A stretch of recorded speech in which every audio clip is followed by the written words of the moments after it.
There are so many reasons to celebrate the Individuals with Disabilities Education Act. Firstly, the history of this pivotal legislation was rooted in the power of family voice, family leaders, and families as drivers for policy change. The passing of IDEA also highlighted the importance of educational access as a foundational right for all children.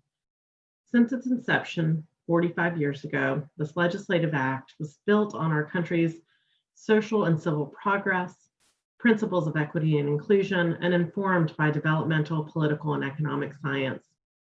When Congress established Part C in 1986, the legislative language noted the urgent and substantial need to enhance the development of infants and toddlers with disabilities and the capacity of families to meet their needs.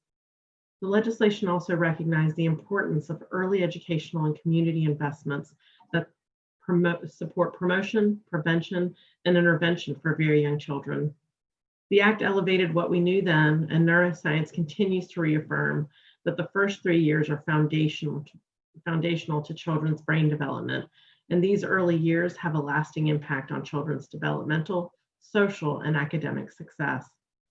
Part C also signified a significant shift to recognize that education begins at birth, not just when a child enters a classroom or school building.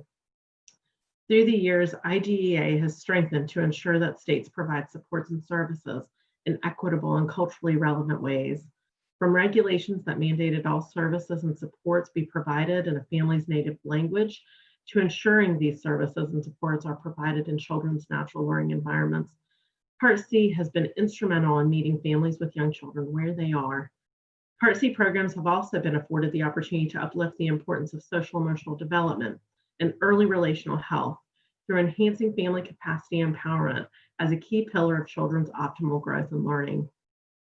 In North Carolina, we've done this through implementation of evidence-based practices such as family coaching and the pyramid model for promoting social emotional competence in infants and young children.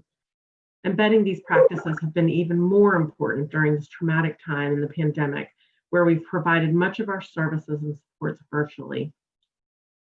Building on the history and strong foundations of IDEA in North Carolina, we're also proactively finding ways to support and elevate families as partners in our system. One of the ways we've done this is through our partnership with our Parent Training and Information Center.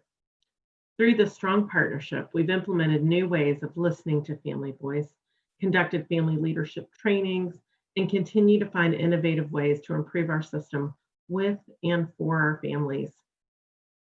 So happy anniversary, IDEA, and thank you to our families, legislators, governmental leaders, community partners, and professionals at the federal, state, and local levels that have made this amazing program possible.